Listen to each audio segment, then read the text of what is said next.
All right. All right, Mr. J.T. Jackson. Yes. Welcome to your first one-on-one with comedy.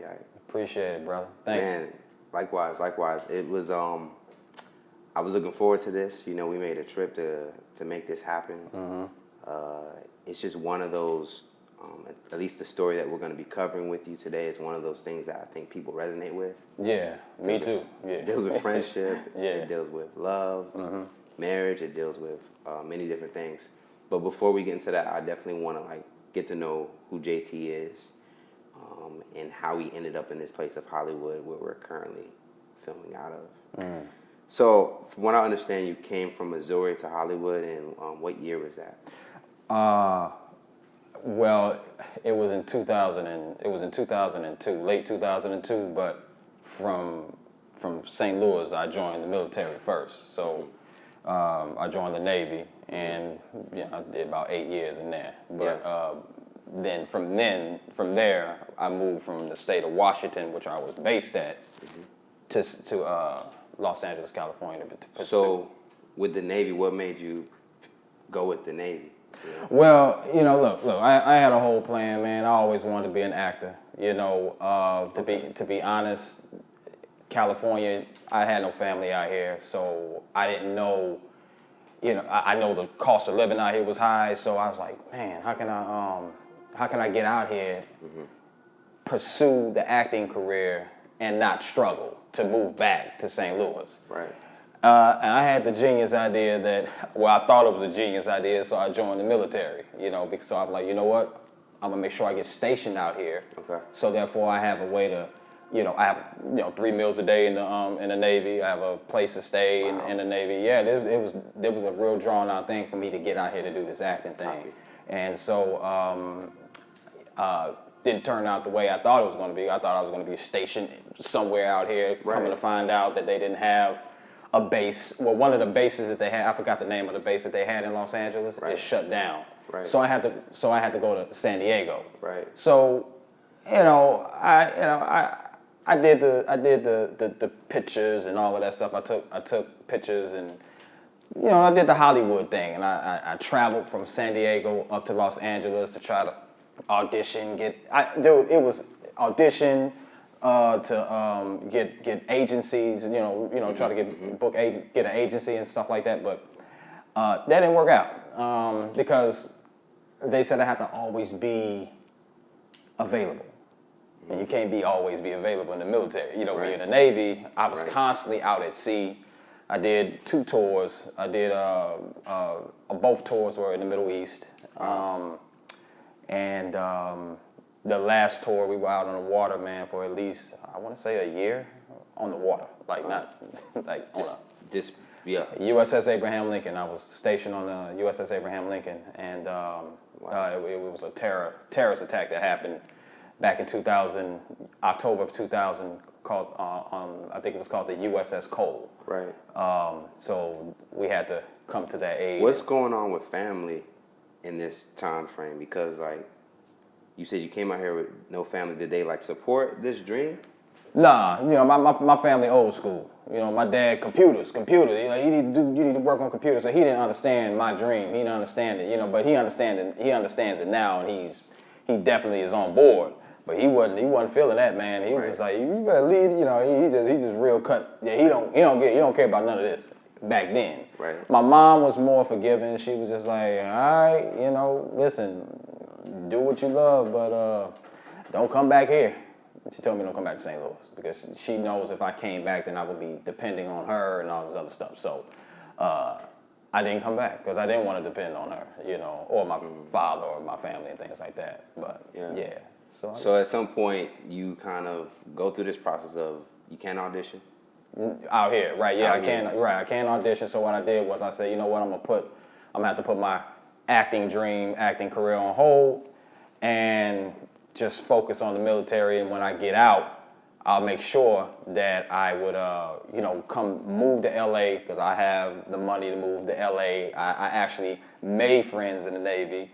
I had a really good friend of mine that lived up in Lancaster that invited me to his home, beautiful home, his wife, his daughters. He let me stay there. Oh. Yeah, and so that was back in 2002. But again, they moved me from San Diego up to the state of Washington, which is Everett, Washington, and I just finished out my contract up there in the Navy. But they tried to get me to stay in because I had a really, I had a good trade. They sent me to school for computer technology and things like that. But that was like old school. So old school computers and all that other stuff. But other than that, man, I got out, came down here, like I said, 2002, ended up booking my first movie. I don't want to. You can't say it. I don't name it, brother. I mean, listen, it wasn't no adult joint. No, hold on, no. It wasn't no. It may sound like it is, but it's not. Okay. I swear, it's a comedy. Okay. It's just because if I say it, you did some porn. No, I didn't. I didn't do no. No, it wasn't porn. It sounds like it, but it's not. I didn't do no porn. I swear. People know. They know the movie, but I just don't want to say it. You know what I mean? I'm just telling you the truth. I don't want to say it. Awesome. So, man, the ball's rolling in LA. So you booked the first gig. Yeah. So did the second gig come right away? I would say no. I would say within the next 4 months, it did come right away. Yeah. I booked my first big commercial. It was for Bacardi. I played the character Cola. Okay. And my friend, a white dude, he played Bacardi. Gotcha. So it was the adventures of Bacardi and Cola. Oh, that's cool. Yeah, it was a big, huge campaign. I had billboards we had billboards on Sunset Boulevard. It was a full-blown campaign, man. We shot I think about 14, 15 spots. And this is just to clarify, you're not a stand-up. This is just all acting? This is all acting. I did do a lot of comedy. I did a lot of stand-up comedy. Even when I was stationed up in Washington, I used to go to I think it was called the Funny Something. I forgot. I used to do a lot of stand-up. And look, man, I keep it real. I wasn't that funny. You know what I mean? But I did it because a lot of people I made them laugh because they love my I guess they said my stage presence. They just wanted to see what I had to say. I had a lot to say. How did you know you weren't that funny? Well, one day I got on stage. I got on stage and I hit him with my best. And I heard the air conditioners turn on. So, but while you're doing this, because like some stuff, I think we all do. Like we know, okay, I'm really not that good. Did you internally feel that you were a beast, or did you? No, I didn't. I shouldn't be doing this, but I would say, yeah, no, I never had that. I never had that type of energy going into stand up. I will say I was very inspired in the beginning from Cedric the Entertainer. So right. He's from St. Louis, man. He was just, he still is. He was my type of comedy. He's just he's a funny brother. So I was inspired by him to just jump on stage and just try to do it, and I loved it. But I didn't know I wasn't that funny. I'm just gonna be honest, But I knew I had enough to get by. Yeah. And I was just really doing it to try to get representation, man. I was just, when I moved out here, I did the Ha Ha Cafe, I did the Hollywood Improv when D-Ray was, D-Ray been around forever, and look, I met a lot of people, man, and I just really was doing it to try to hopefully somebody see me and just be like, yo, I want him to be in my next movie, or I want to represent him in, right. As a manager or agency or whatever. But I would never disrespect the comedy game by saying that I'm a real comic. A lot of people just, won't admit that. I'll admit it. Don't get me wrong. I get up on stage and say some stuff. And I mean, I got a lot. Well, after this thing that happened to me now, I mean, I got a lot of stuff to talk about now. Real stuff. Maybe you could do like a one-man show. This was a hell of an experience, brother. So, kind of like touching on stand-up. Yeah. At one point, you end up, at least when I first recognized you, it was through Kevin Hart. Yeah. Like at this time, I think he was building his momentum. Seen some TMZ interviews. You were there. Y'all Oh created yeah, moments. yeah. And he had just got to a point where he was like mastering like the internet for me. Okay. I remember like World Star, and then like I said, I noticed you. And when did you guys first even connect? Well, we connected back in, I want to say 2003 at the Laugh Factory. Okay. I'll never forget. He gave me the wrong number when we first met. I'll never forget. And I confronted him. He probably won him over. Like, Yeah. I was like, but we hashed it out, and I understood why he did it. He was like, look, man, because I think that's when he had the big house, whatever. I think you think on ABC. Fox or Yes, I think it was I don't know, one of those. It got canceled. It didn't. Yeah, it ended up getting canceled, and so he gave me the wrong number because everybody was trying to get at him, and he didn't know if I was that type of dude that was gonna be like, yo, hey man, give me it. But he didn't know I was already doing my thing, man. I mean, I got over 100. I mean, total over 120 commercials under my belt. You know what I mean? Right now to this day. Wow. So I've been working. I worked a lot since 2003, and I have a couple of movies that I did. Things like that. One was Naked, that with Marlon Wayans, and it was a great experience as well. So I mentioned Hollywood. One thing Hollywood is known for is like it's phony. You can't really trust. It's just that reputation. But what do you think Kevin trusted about you? And what did you get out of Kevin that made you guys realize that was a real friendship? We clicked. We definitely had that internal, like we could just be sitting here looking at something and we're actually having a conversation quietly. That's how you know when you boys and you friends and you just get each other.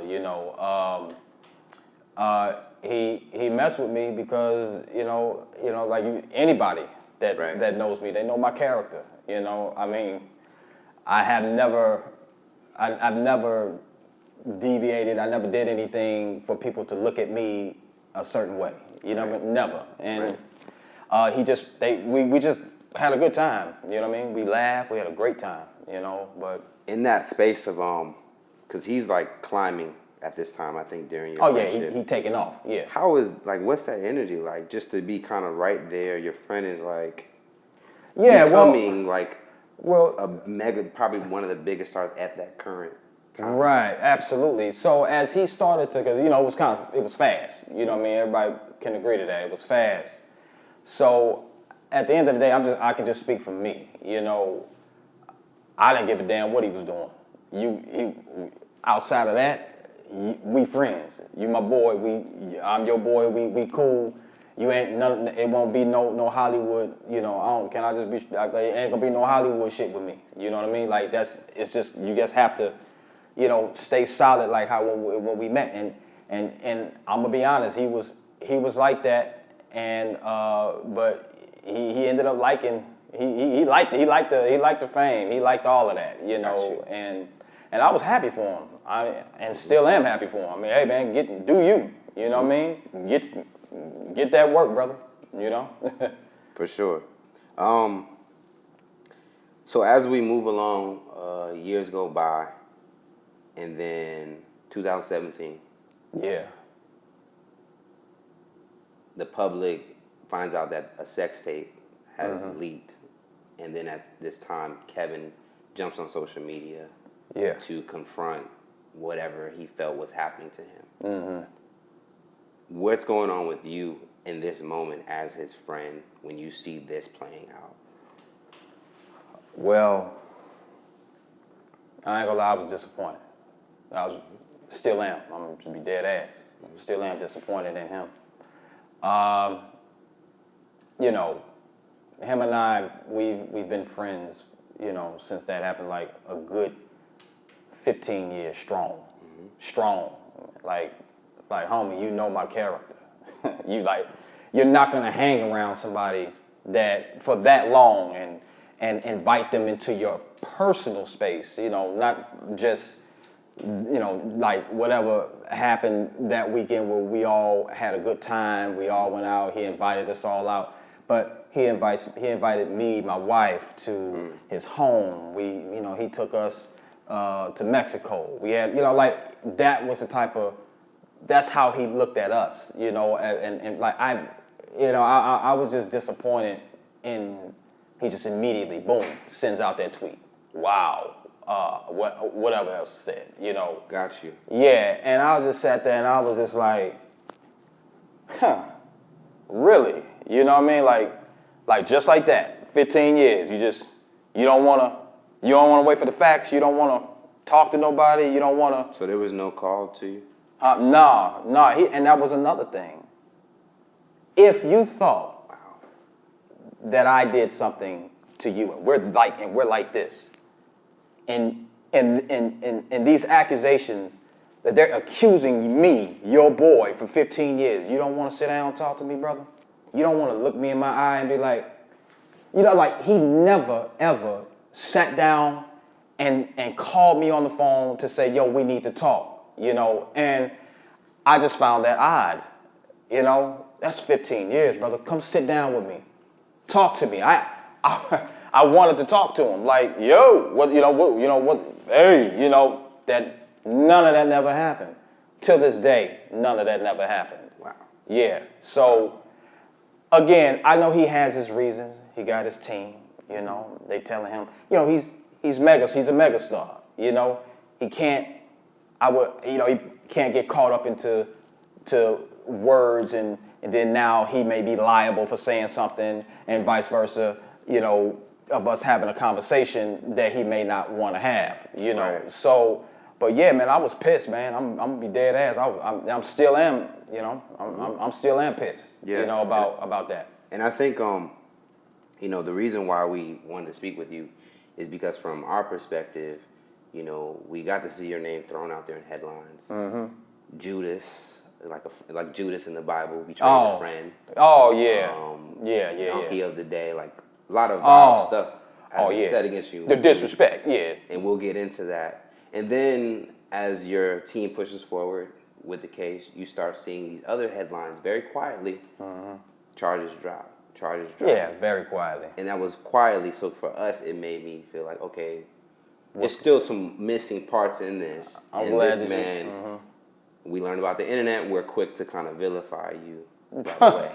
Real quick. So let's kind of go into the Vegas trip real quick. Okay. Do you remember like that day, or what was it? You said it was you and your wife went, or just the boys? Nah, it was just me and the homies. You know what I mean? And we all just kicked it. We all, you know, we had a great time. You know, I can't speak on the I guess the what you call it? I can't speak on the female and Kevin. You know, whatever happened. You know, but I just know we all went out there to have fun, and we did. You know, I played poker. That's Kevin's thing. We played poker. You know, we partied. We had a great time. You know, and we flew back. You know, that was it, you know, and, you know, next thing I know, I want to say maybe 4 months later, January 23rd, on the day of my wife and I's anniversary, they kicking in my door, you know what I mean? The police. Right. You know, so, you know, which was weird, to me, because if you come do all of that, I'm talking about guns, all of that shit was out, lasers, they had it all. They took the whole door down. Now, I didn't know, you know, talking about why didn't, you know, one of the, you know, the lead investigator, you know, her name is, Don't? Okay. Well, anyway, they were like, why didn't you open the door? You know, and I know why I didn't open the door because, you know, look, man, I own, you know, I own weapons, and I went to the door because I thought somebody was trying to come in my house. Wow. So I went to the door, you know, with the thing, you know, the thing, quotes, you know, the gun, and I had it loaded, and I didn't know who was. I thought somebody was coming, like break. Right. And you know the story, you know, black man with a gun. They come in, boom. Now I'm either dead or whatever the case may be. It was I rather them come in and just take down the door and all that stuff, man. So anyway, that really pissed me off, man. I kind of want to touch on one thing that I do think that people gravitate towards a story. When this news gets out of the infidelity part, yeah, a lot of women were upset. Mm-hmm. A lot of women. Okay. And I just think about you guys are both married. Yeah. How did you guys ever talk about that as boys, in terms of like the code or how did, because when I see you honestly with your wife, that seems really genuine. And yeah, it is. Yeah. I could tell you admire each other, and I could tell she really admires you. I've seen interviews where she's looking at you with admiration. Right. So this stuff I pay attention to. That's dope. Okay. Mm-hmm. So I just think about your marriage, and then you guys ever have like that kind of guy-to-guy talk about how to, I guess, deal with marriage? No, man. Look, I just look at we never really carried ourselves, and the crew never really carried ourselves in that fashion of, hey, let's talk about marriage, mm-hmm. And what, I mean, we may talk about, you're gonna have kids and stuff like that, but we at the end of the day, we grown ass men, man. You do what you do. You know what I mean? Yeah. I'm gonna do what I do. You know, so that was never a question about, it was never a conscience where somebody in the crew be like, hey man, you married. Nobody, ain't nobody going, that's none of our business. You know what I mean? Like, you do you, bro. You know what I mean? So we never, we just never had that type of marriage talk ever. Let's talk about the charges that were dropped. Yes. Right? Yeah. It's like, yeah, man, that's, bruh, yeah. So you just want me to talk about? Yeah. Okay. We're gonna go. So I believe we have some charges dropped in 2019. That was the last charge of the extortion part. Okay. Yeah, which was I think it was the threat. What was it? I think it was extortion by threatening letter. I think that was the one that was dropped. The attempted extortion was dropped on May 3rd of 2019, which is the day I hired my dope lawyer over here. He figured this case out in less. No bullshit. He figured out what was happening in less than 2 months. It was so quick. But if you noticed that in the beginning of this entire case, when I was arrested, they were talking about extortion, and his boy did this, and all of this, noise that they were making about extortion. And then, as you know, they low key just started dropping those main charges. Like, those were the main charges, right. Okay? And then 2 years later, they decide that they want to add more charges, which now I'm being charged for identity theft. Right. So where that came from, we have absolutely no idea. Where was that charge in the beginning of this case? We have no idea. But what we can say is that, look, this entire case stinks, man. I mean, come on. I mean, from the outside looking in, if it was really the way they say it was, man, I probably wouldn't be sitting here in front of you right now. Right. So, it's just one of those things where, I just feel like the DA brought up this case because of who's involved. Right.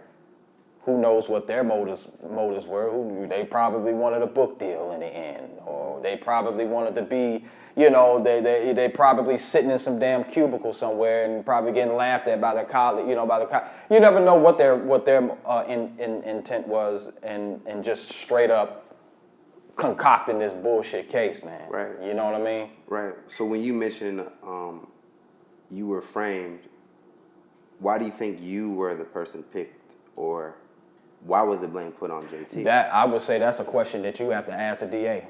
That's a question that you may have to ask the other party. To this day, I have no idea.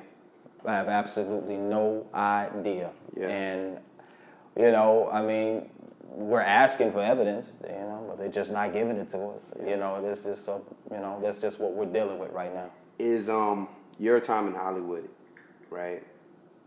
Would it be far-fetched for someone to betray a friendship in gains of more money in Hollywood?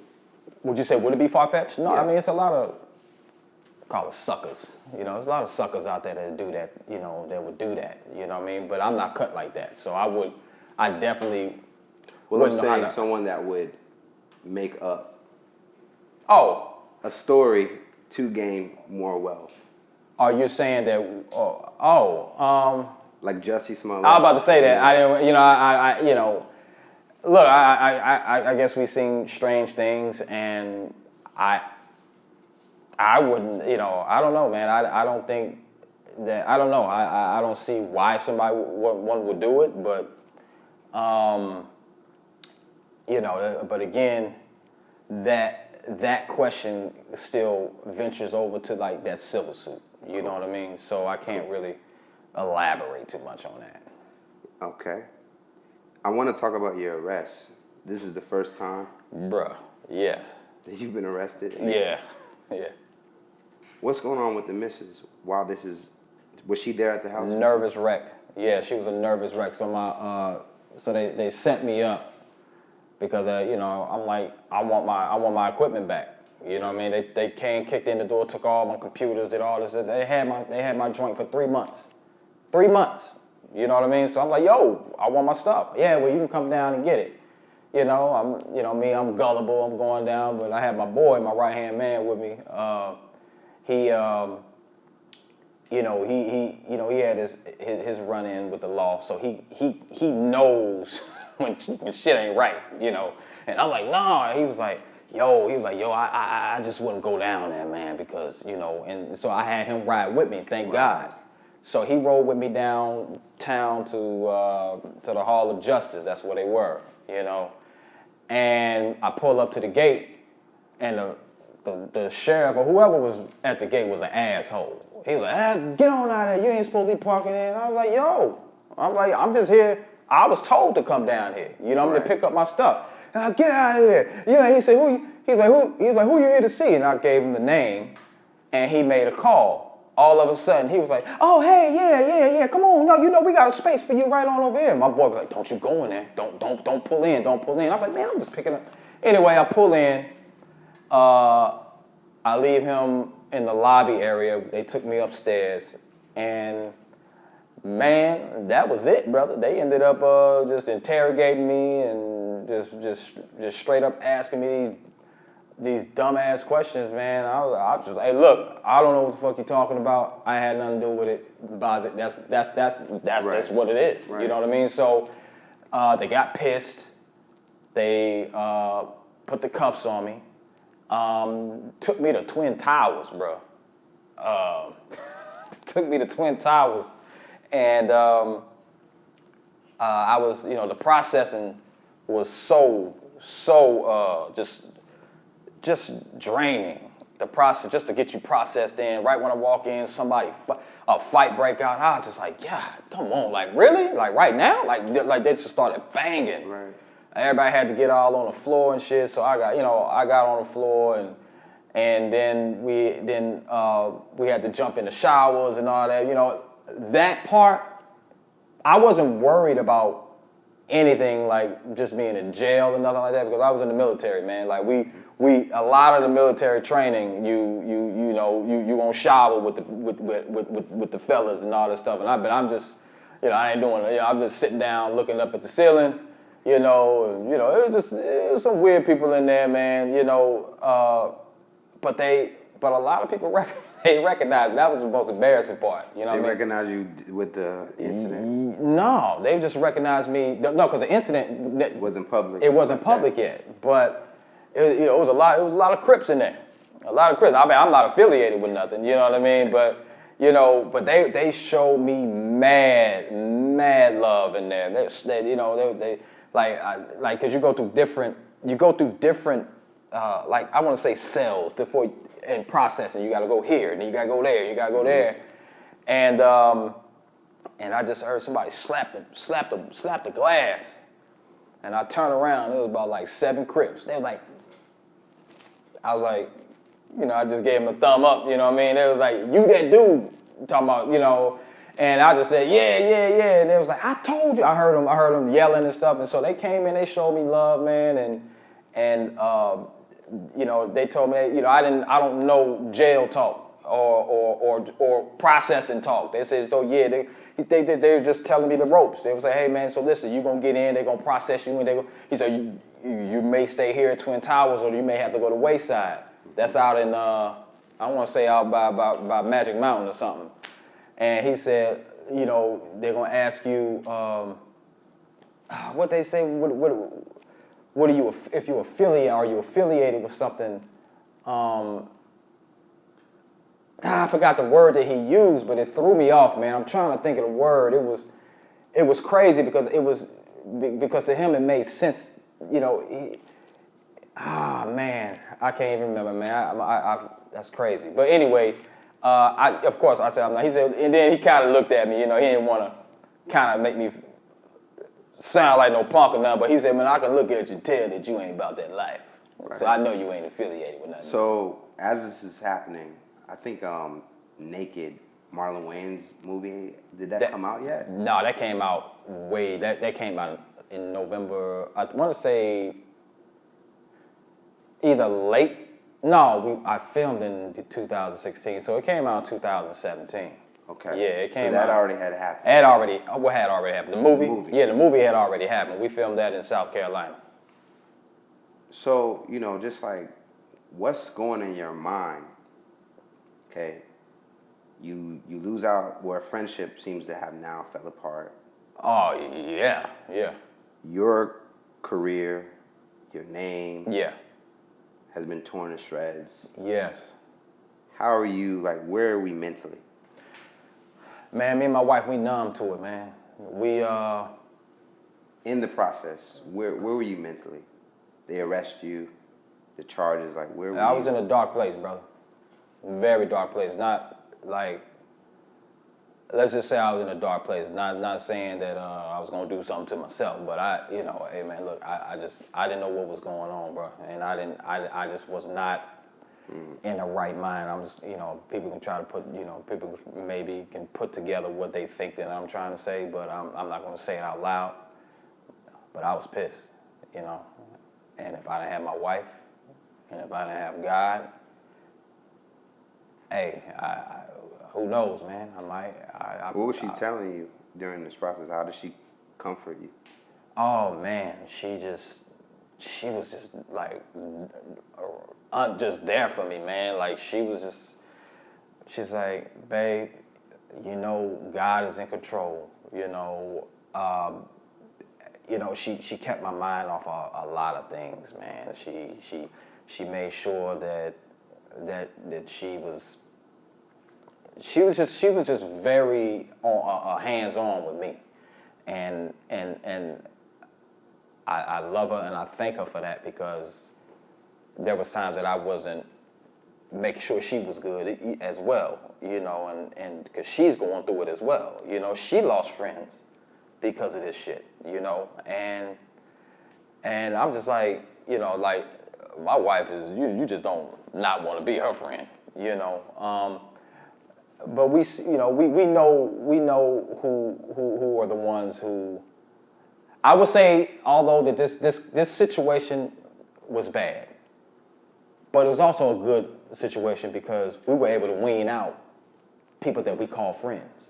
Mm-hmm. You know what I mean? People that we brought over to our homes. A lot of people, we know who they are. They know who they are as well.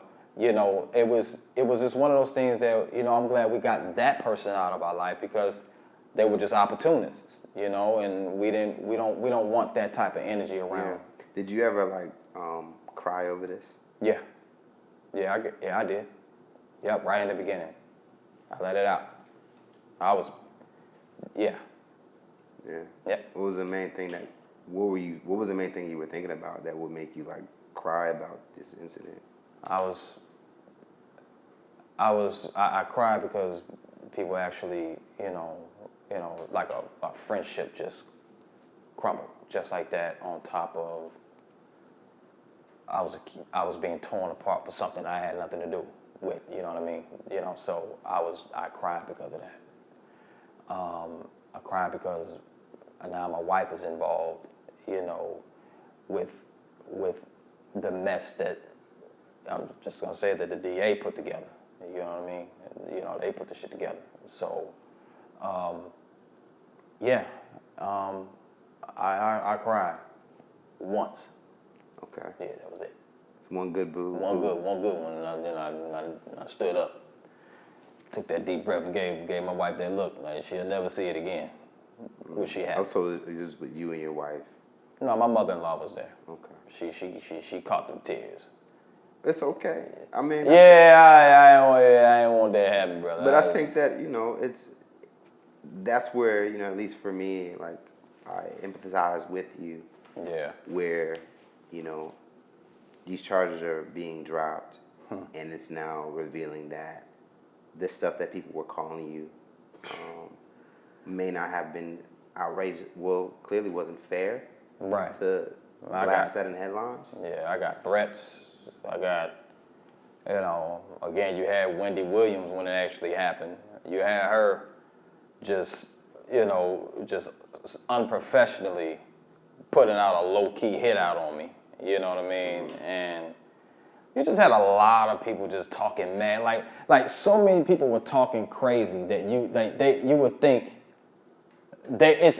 and the people that I know that was talking crazy, for some reason they felt I felt like they thought that Kevin was going to give them a role into something. Like they would just advocate. One person in particular was Charlamagne the God. Yeah. He made you dunk the other day.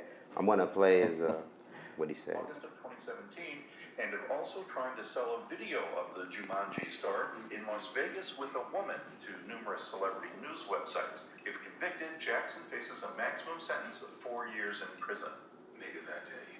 Bro, this is why I feel like an open enemy is better than a false friend. Okay, I mean, this is a different type of guy code violation. This is worse than your friend telling your wife you was cheating. This is worse than your friend trying to holler at your wife. Now, both of those offenses would be ends to the friendship. But in this situation, Jackson was trying to ruin Kevin's life. He was trying to ruin his marriage, possibly ruin his livelihood. Thank God none of this happened, but damn, man.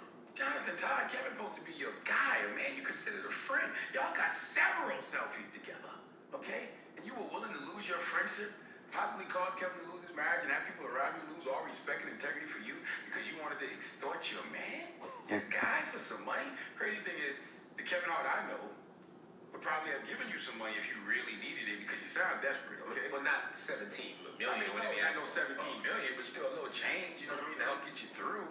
Okay, because as a Pro Bowler with career earnings of $3,255, you clearly needed the money. And I'm gonna tell you something else about people like Jonathan Jackson.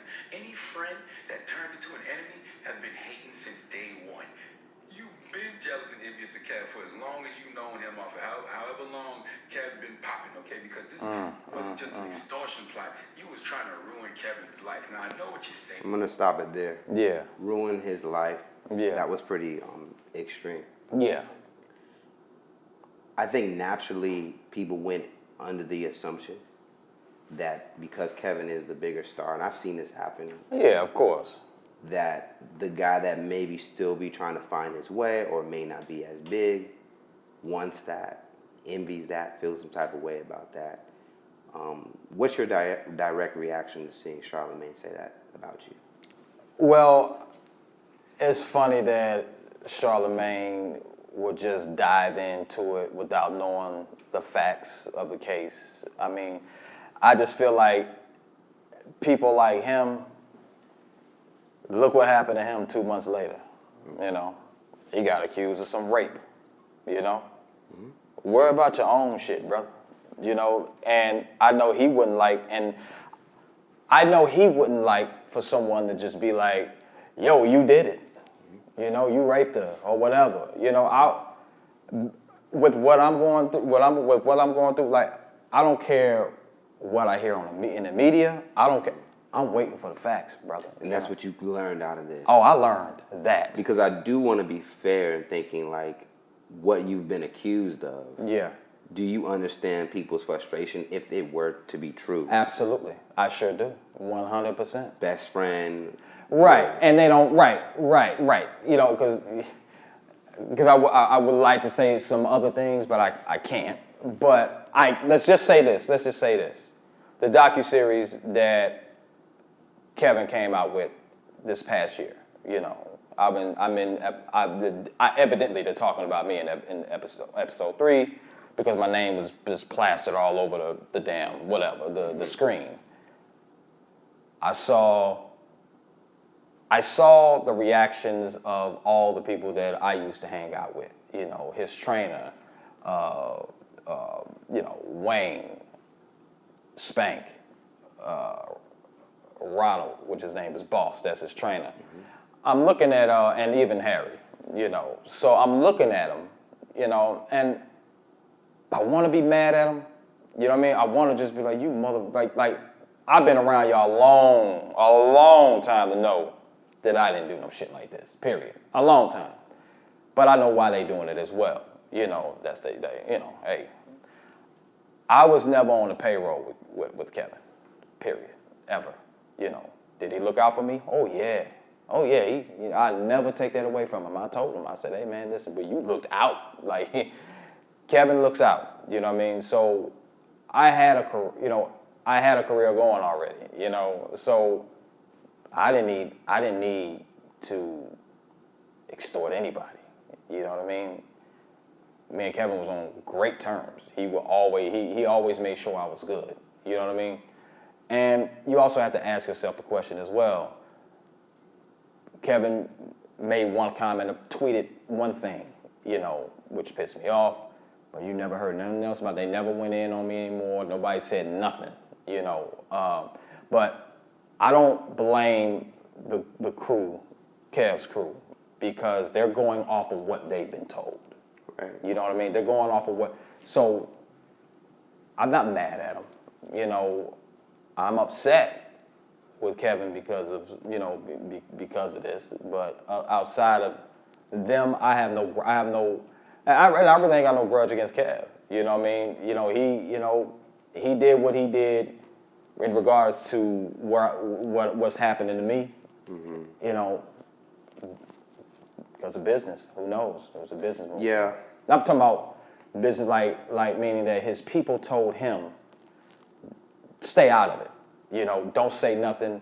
Don't fuck up any of your businesses that you got going on. You let JT deal with what JT got to deal with. You stay the fuck out of it. You know what I mean? That's what I'm talking about. Business. You know, it's just business. But to not be able to not call you seems kind of extreme. I would want to look you in the eye, brother. I would really want to look you in the eye, man. Just to ask you. You know, that's what I would want to do. But he didn't do it, man. And we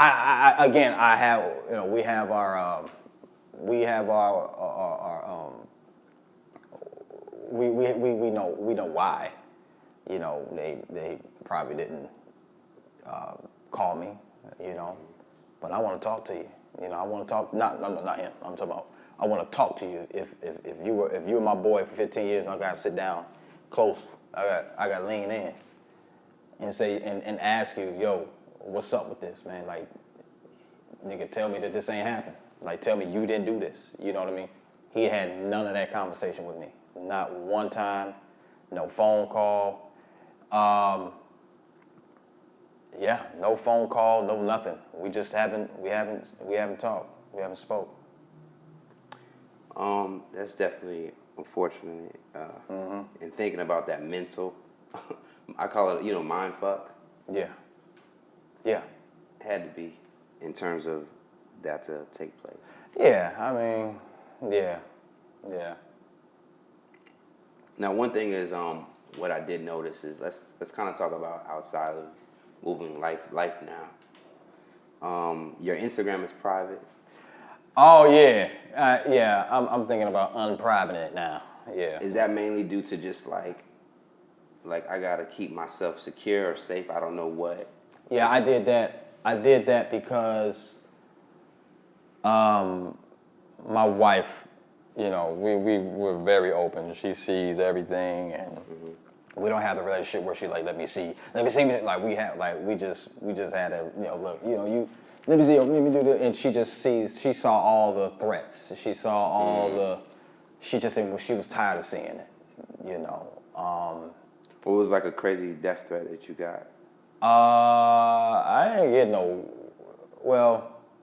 Or a threat? It's always, I got a lot of, like, it wasn't one of those, like, I'm gonna shoot you when I see you. It wasn't none of that. It was just, when I see you, just know what it is. Or, like, it was a lot of those. Like, you see the memes and with the hands and, and all that shit. And I was just like, okay, and, none of that obviously never, well,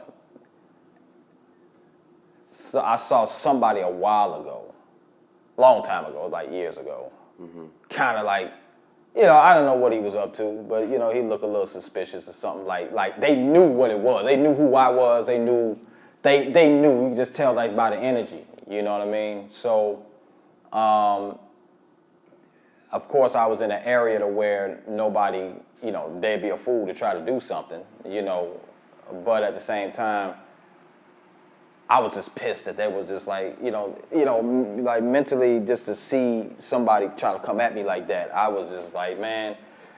And even Corey Holcomb, his show, what was it? The on YouTube. I was surprised. I was shocked by him.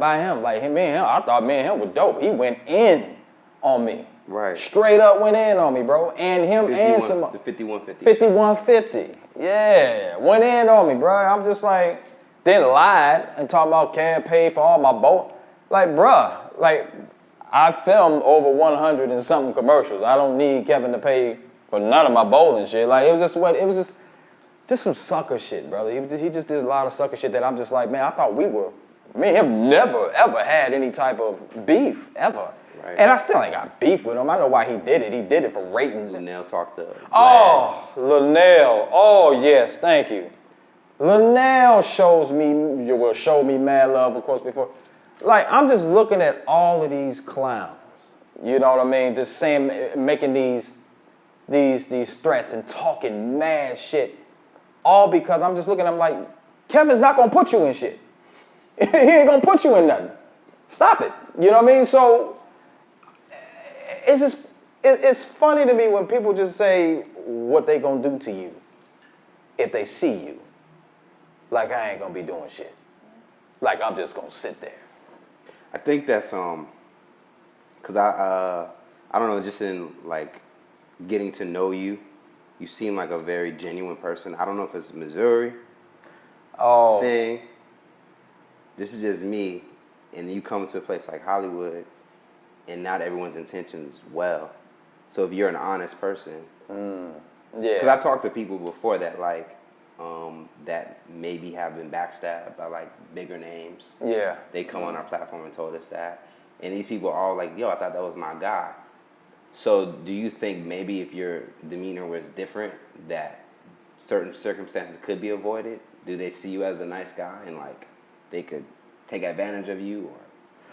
Or? No, because I still carry myself as, I'm aware of a lot of the people who I bring into my life. So I don't let anyone get the drop on me like that to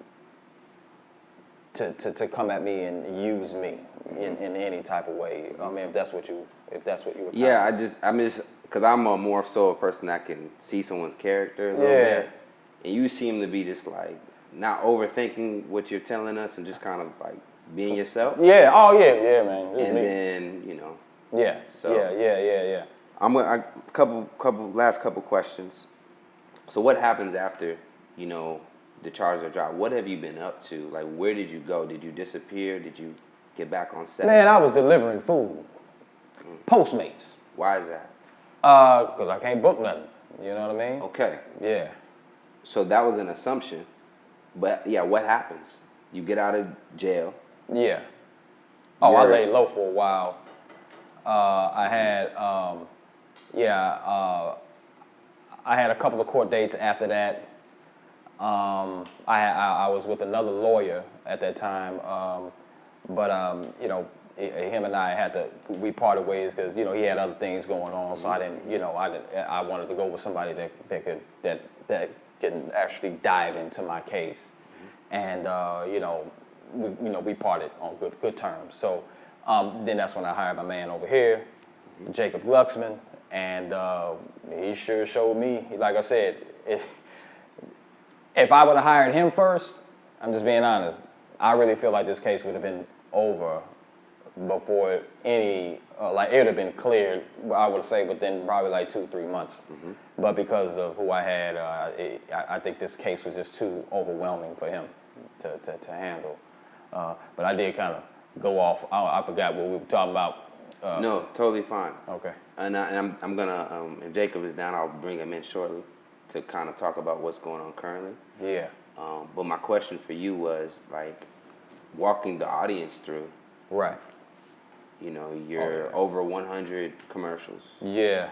At the time, you were best friends. I was filming as well. I was filming a movie called Get Lucky. I was arrested, and I'm the lead of the movie.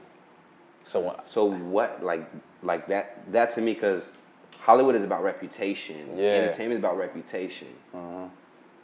That was stripped from you. Oh yeah, man. Yeah. So what happens from someone that experienced it? You said you had that was your next gig of driving and I was food? Postmating. I'm talking about straight up delivering food. Like, I'm talking about the app, the whole thing. I mean, I ain't gonna lie, I made a lot of money on Postmating. I ain't here trying to promote it or nothing, but I'm just saying, man, it got me and my wife through. Wow. You know, but it's a lot of work. But that's what I was doing. But now I bowl. I'm an avid bowler, man. I you know, so I'll make my money on the side. I don't know what Charlamagne was talking about. I mean, he brings up my bowling. He was trying to clown, of course. Right. I am a professional bowler. You know, I do bowl professionally, but that doesn't mean that I go out on, if they have 17 stops, I may do 1 or 2 out of the stops. You know what I mean? So that's how I'm making my money now. Yeah. I go bowl, you know, and I make my little money, you know. Are you ever think about try to give Hollywood a shot? Are you still pursuing that? Hollywood? Yeah, like acting. Oh, acting? Oh, hell yeah, absolutely. Yeah, I mean, you know, I guess I don't know what this case. So I'm trying to be. I just want to know how this thing works. So, what, your name hits the casting or the audition, and they're like, no, thank you. No, so what's happening is I'm going out, but I ain't booking. You know what I mean? Okay. So, you know, I can tell you right now that I've lost 7 jobs already. And the person that told me that, I would never mention that person's name, but they did tell my agency, yo, he lost a job because of this. He lost his job because, I'm talking about that they took a lot of money out of my mouth, bro. Like, I book, you know, meaning I can get a job in acting, you know. But this cloud of this case is over my head right now. Why do you think people won't book you? Just because it's like they just don't want to. You're not to be trusted, or are we trying to keeping Kevin's grace? That it ain't nowhere near about me not being trusted. It's 100%, in my opinion, that what they, you know, Kevin is huge now, and they may want to keep those relationships. And I can speak on it because I've already had 2 people tell me. They say, it ain't got nothing to do with you, man, but it's a business. You know what I mean? So the business is that I can't fuck with you, Jay, until you clear whatever you got going on, you got to clear that up, you know, because they want to hire me, but they don't want to cross that bridge with this person's team over here because they may want that person, they may want Kev or somebody, you know, and they be like, nah, and if they hire me, they be like, nah, you know, you hire JT. So what needs to happen for your name, you think, for this light to be at the end of the tunnel? Public opinion, you know what I mean? This case to be dropped. Because I'm gonna tell you straight up, the DA is never gonna say they messed up. Nobody's gonna say that they messed up. You know what I mean? And that's just one of those things that I will have to now, start doing things like this. I have to get my name back. Just do that groundwork. So that's pretty much. Why have you kind of over time? Why haven't we heard from you regarding this? Yeah, well, because I didn't say nothing. Oh, I wanted to. I wanted to, but I was gonna be ignorant about it. But that's when my wife stepped in and told me just to chill. And I was under the impression with my first lawyer that this stuff was gonna be over with quickly because of what we knew, and that didn't happen.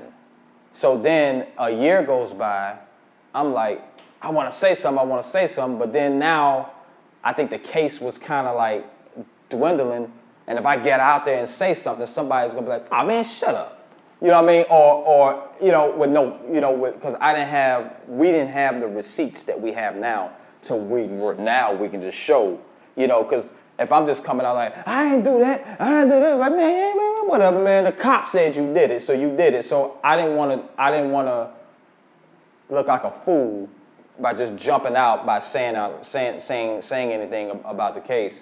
But I will say what really made me start wanting to say something is when Kevin came out with that docuseries.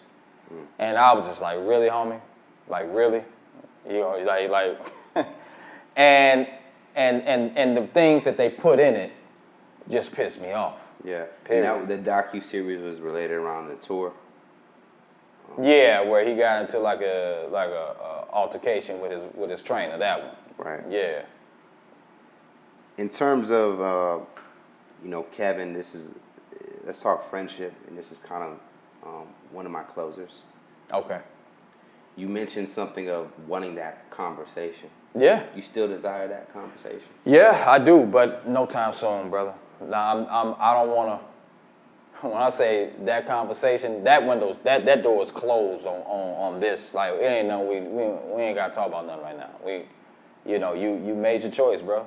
You know what I mean? You chose not to talk to me about this, and I want to keep it that way. I don't hate him, at all, but and I really don't care if it never happens, but God willing, we live to 60 years old, I'll holler at him. We can talk, and maybe, I don't see what we can laugh at, but we can maybe just, move forward. So there's nothing that you would try to seek in a conversation with him? At this point, no, because he failed to, like, I did back then, but now it's just like you did what you did. Like, you didn't call. You don't care to hear me out. You don't. Yeah, and I feel like Kevin will probably see this interview as no, they're gonna see it. Comes out. Yeah, they definitely gonna watch it like a hawk. They're gonna be like, they already know him, the DA, the chick that's suing me. They all gonna be watching this. They can have at it. With Kevin most likely watching, is there some type of message you would want to tell him? A message to tell Kevin? Hey, do you, brother? I wish you the best. That's all I can say. I have absolutely nothing else to say to him. Hey, do you? That's it. So at this time, we can dive into the current case and get a statement from Jacob. Attorney Jacob Glucksman. Jacob, can you kind of detail of what's currently going on with JT? Yeah, happy to. So what's going on right now is that, well, let me take it back for a second. When I came onto this case, we sort of blew it up and exposed to the DA that this has nothing to do with extortion. Whatever the allegations were, it has nothing to do with extortion. The DA, to his credit, agreed, saw that, and dropped all the extortion cases against JT. However, that wasn't it for the DA. They have an attitude of they won't stop at anything for this case. They have it out for JT and they will stop at nothing to get him.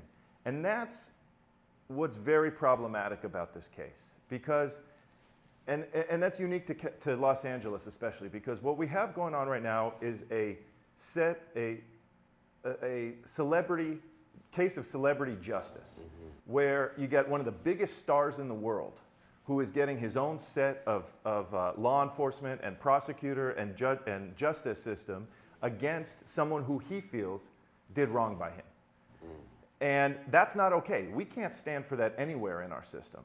So you hear a lot about what's going on in the news now with criminal justice reform and police officers and law enforcement and prosecutors manipulating evidence, changing evidence, falsifying evidence. That's exactly what has gone on in this case. It started from the beginning. The original search warrants against JT were fraught, against not just JT, other companies as well, were fraught with errors, misstatements, untruths. I don't want to use the L word, but something real close to that. No. Okay. Something real close to that. Something real close to lies, okay? Omissions, material omissions, riddled with it. Nothing was true. I mean, from the simplest thing, it said in the warrants that Kevin Hart received a text message at his home in Los Angeles County. Not only, they knew full well, he never received a text message, A, and B, he was not even at his home in Los Angeles County. A simple Google search showed that he was on tour in North Carolina at the supposed time he received a text message, which he didn't. No effort was ever made to correct that misstatement. Okay, so the reports are filled with these kind of inaccuracies. Now, when you fast forward, once the DA realized that, and realized that they got it wrong, okay? And that's okay, you can get things wrong. And they realized that they got it wrong. What they should have done is dropped the case, walked away. You know, what Kevin Hart did in Las Vegas, that was a bad move on his part. That was a mistake on his part. But what happened is that Kevin got together a team of very powerful and well-known attorneys, together with his whatever agents, managers, what have you, and they basically concocted a story to make Kevin look like the victim in the case. Then they got together, they presented this case to the DA. The DA and the investigator in the case, wow, they got a taste of celebrity here, one of the biggest stars in the world, Kevin Hart. And they went and ran with it. And they continue to persist on charges against Mr. Jackson when the evidence just doesn't bear out.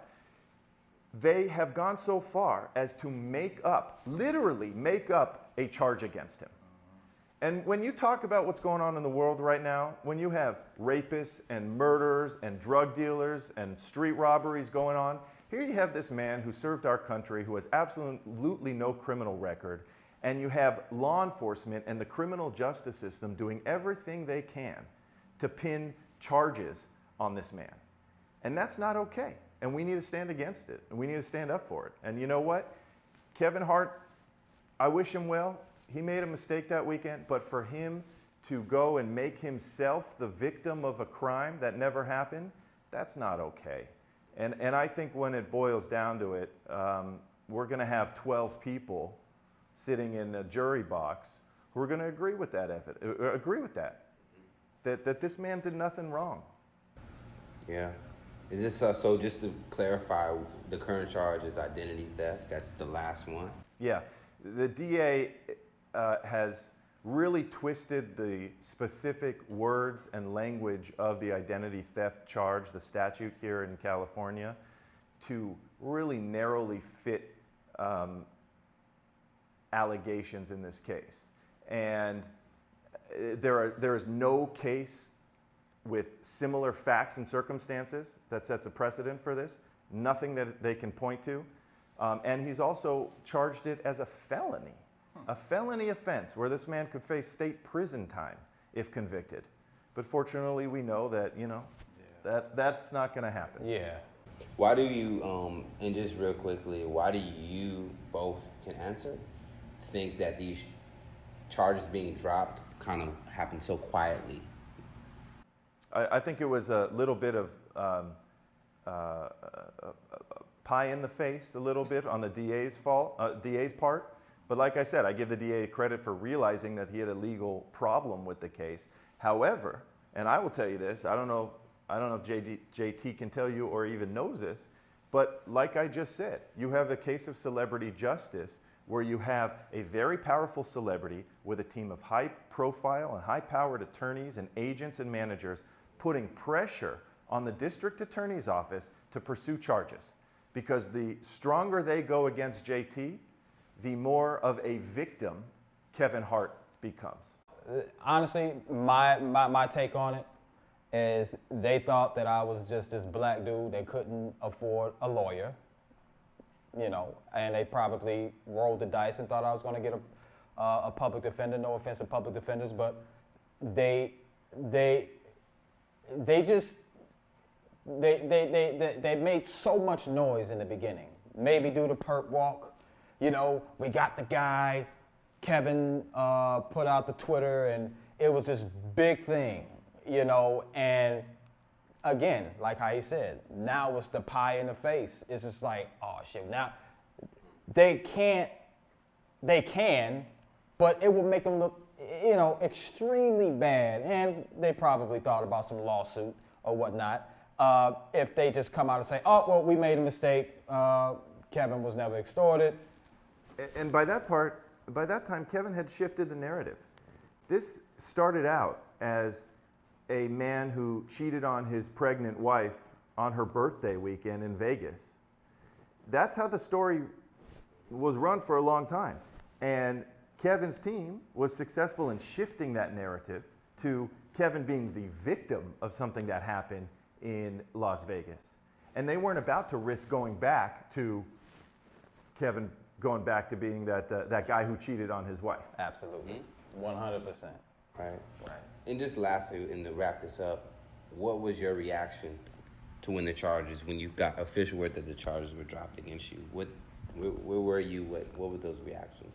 I was just like, I knew it was going to be. I was just like, man, it didn't move me. I'm mad that it took so long. You know what I mean? Like, JT has been stone cold since the moment I met him. Stone cold, I did nothing wrong. Yeah. Let's get this case dropped. And that's when they dropped those charges, that was his attitude. Okay, we hit that, we got that. We got that out of the way, let's move on to the next thing. Where are we at now? Right. And now we're here with and don't keep in mind that Kevin and his team never brought up, you know how it went down in the beginning. 2 charges, both extortion.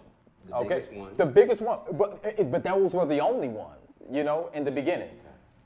A year and a half, 2 years later, oh, we're gonna give you this charge, identity theft. Like, come on, man. Like, so like, I don't know how the justice and the DAs work and in regards to adding new charges, but I'm just saying from the outside looking in regards to the DA's office and stuff, Kevin never brought up anything about any identity theft.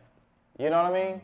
And I'm just like, so where is this coming from? Whose identity am I stealing, or whatever the hell they want to say? The first time we heard the word identity theft, identity theft, was, if I recall correctly, August of 2019. That was nearly 2 years after the alleged incident, and a year and a half after charges were filed against Mr. Jackson. It was simply made up. They had to go with something. Yeah. They had to make something up. Yeah. They have to find something. Avoid that lawsuit. And that's not right. So, just to kind of wrap this in a bow, you feel that your client clearly was a victim himself in this, and that the DA dug them maybe this hole so deep that they just have to now push forward, or that's sort of how I feel. Listen, I think we as a society have to expect more from our criminal justice system.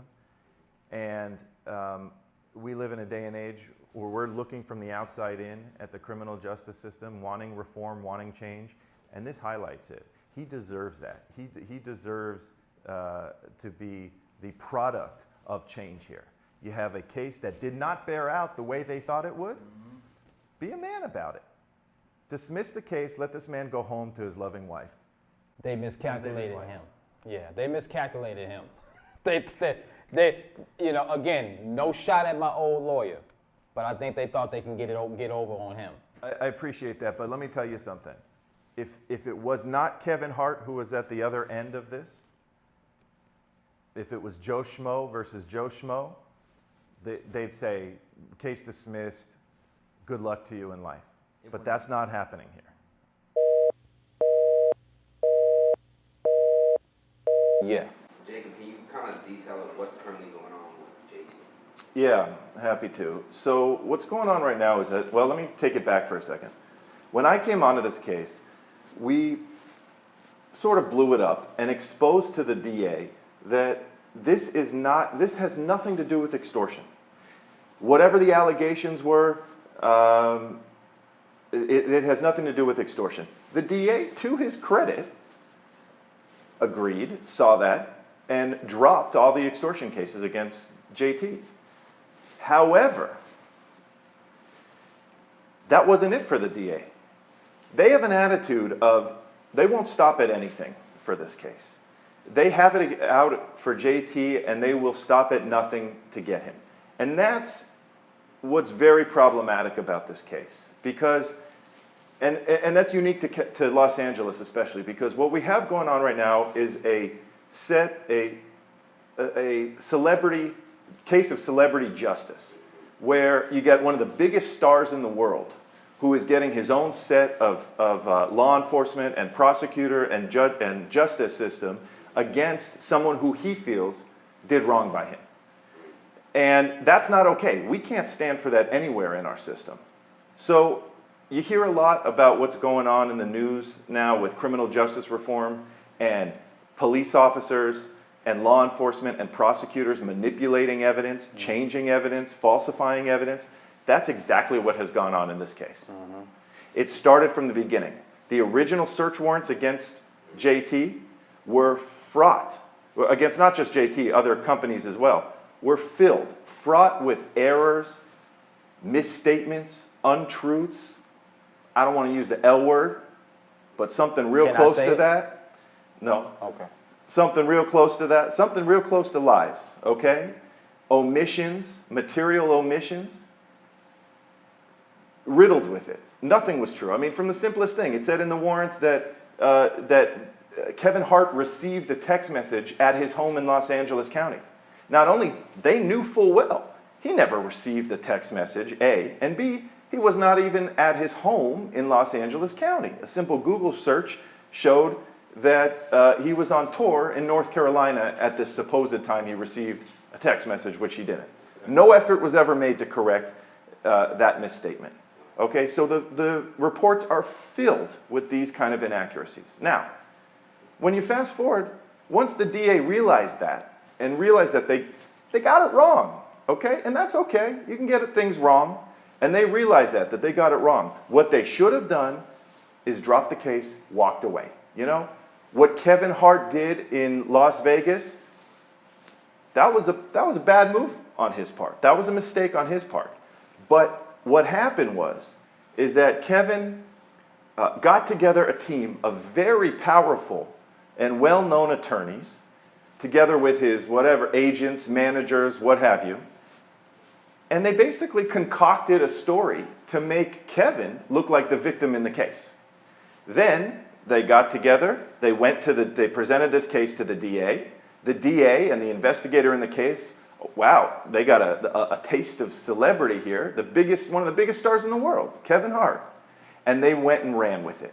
And they continue to persist on charges against Mr. Jackson when the evidence just doesn't bear out. They have gone so far as to literally make up a charge against him.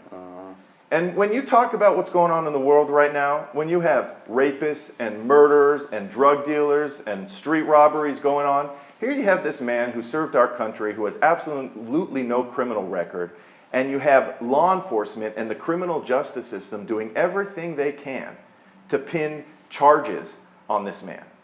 And that's not okay. And we need to stand against it. And we need to stand up for it. And you know what? Kevin Hart, I wish him well. He made a mistake that weekend, but for him to go and make himself the victim of a crime that never happened, that's not okay. And I think when it boils down to it, we're going to have 12 people sitting in a jury box who are going to agree with that that this man did nothing wrong. Yeah. Is this so? Just to clarify, the current charge is identity theft. That's the last one. Yeah, the DA has really twisted the specific words and language of the identity theft charge, the statute here in California, to really narrowly fit allegations in this case. And there is no case with similar facts and circumstances that sets a precedent for this. Nothing that they can point to. And he's also charged it as a felony. A felony offense where this man could face state prison time if convicted. But fortunately, we know that, that's not going to happen. Yeah. Why do you, and just real quickly, why do you both, to answer, think that these charges being dropped kind of happened so quietly? I think it was a little bit of pie in the face, a little bit on the DA's part. But like I said, I give the DA credit for realizing that he had a legal problem with the case. However, and I will tell you this, I don't know if JT can tell you or even knows this, but like I just said, you have a case of celebrity justice where you have a very powerful celebrity with a team of high profile and high powered attorneys and agents and managers putting pressure on the district attorney's office to pursue charges. Because the stronger they go against JT, the more of a victim Kevin Hart becomes. And you wanted me to, your question was, why did I think that they dropped the charges so... Why was it so quiet? Why wasn't it in the media? Why didn't we see this in the media everywhere, just as much as we saw? Because they thought, honestly, my take on it is they thought that I was just this black dude that couldn't afford a lawyer, and they probably rolled the dice and thought I was going to get a public defender. No offense to public defenders, but they made so much noise in the beginning. Maybe due to perp walk, we got the guy. Kevin put out the Twitter, and it was this big thing. And again, like how he said, now it's the pie in the face. It's just like, oh shit, now they can, but it will make them look, extremely bad. And they probably thought about some lawsuit or whatnot if they just come out and say, oh, well, we made a mistake. Kevin was never extorted. And by that time, Kevin had shifted the narrative. This started out as a man who cheated on his pregnant wife on her birthday weekend in Vegas. That's how the story was run for a long time. And Kevin's team was successful in shifting that narrative to Kevin being the victim of something that happened in Las Vegas. And they weren't about to risk going back to Kevin going back to being that guy who cheated on his wife. Absolutely. 100%. Right. And just lastly, and to wrap this up, what was your reaction to when you got official word that the charges were dropped against you?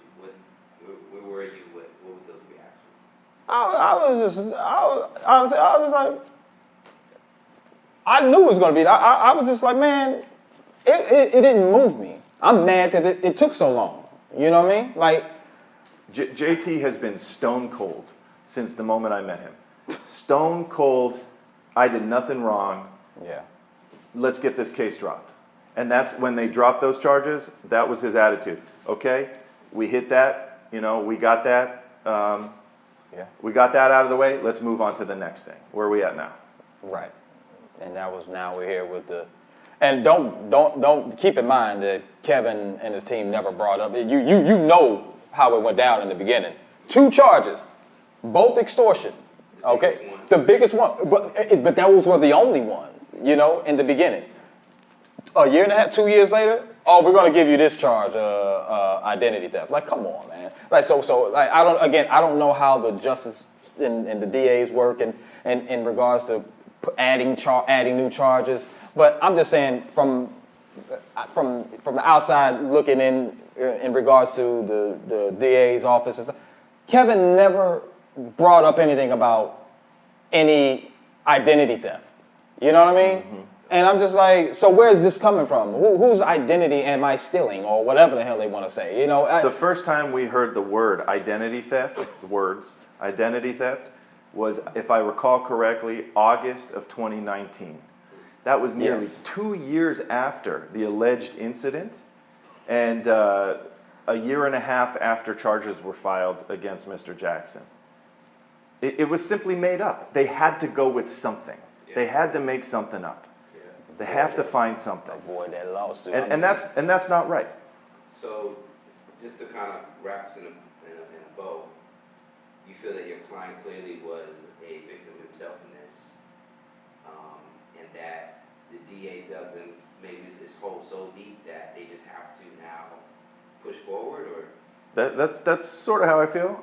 You know, listen, I think we as a society have to expect more from our criminal justice system, and we live in a day and age where we're looking from the outside in at the criminal justice system, wanting reform, wanting change, and this highlights it.